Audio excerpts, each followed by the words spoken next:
पुरुष स्त्री को ठगने में लगा है।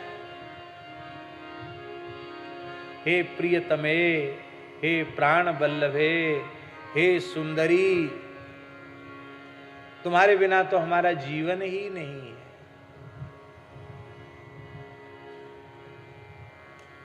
ये कुछ नहीं है।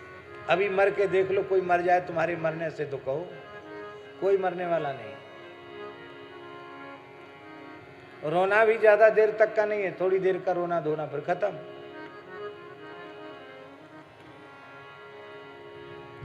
इस प्रकार के जो संबोधन है किस लिए हैं? हम हंसाने के लिए कोई चीज नहीं कहते हैं। ये पुरुष इस प्रकार के संबोधन स्त्रियों को करता है केवल उसको ठगने के लिए।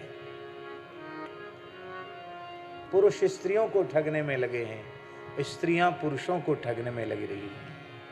हे प्राण धन, हे जीवन धन, हे मेरे सर्वस्व। हमारे एक संत थे हरिराम बाबा, बड़े अच्छे महात्मा थे। बोले एक महात्मा ने युक्ति सिखा दी एक भगत को, वो प्राण रोक लेता, ऐसे लगता कि बिल्कुल मर गया है। वो कहता था मेरी पत्नी बहुत प्रेम करती है। तो उसने पत्नी की परीक्षा करने के लिए स्वामी जी अपनी प्राणवायु रोक ली। पत्नी सोचिए तो मर गया। उसने बढ़िया हलवा बनाया था। उसने सोचा कि मैं रोने लग जाऊंगी। किसी किसी को बोलने की आदत होती है, मन में जो आता वो मुंह से बोल देते हैं। तो बोल बोल के वो बोलती थी। वो कह रही थी अरे ये तो मर गया निपुता, ये मर गया, मैं रोऊंगी, सासू माँ दौड़ी आएंगी, घर के लोग रोने लग जाएंगे, फिर भूखे ही पेट रोना पड़ेगा। ये तो मर गया, जिंदा होना नहीं, तो पहले हलवा खा लूं। तो उसने हलवा खाया।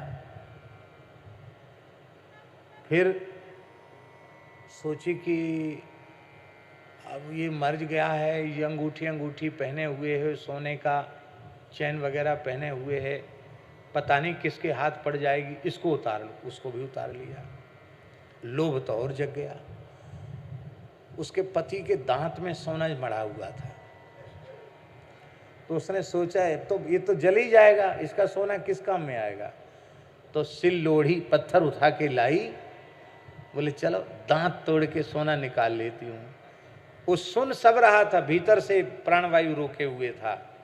तत्काल वो हलचल उसमें हुई। बोले बस देवी, अब तुम्हारा, तुम कहती थी ना कि धरती की उत्कृष्ट पतिव्रता मैं ही हूँ, अब यहीं रहो, तुम्हारी इसी में शोभा है। और हरे राम बाबा कहते थे कि वो बाबा जी बन गया। घर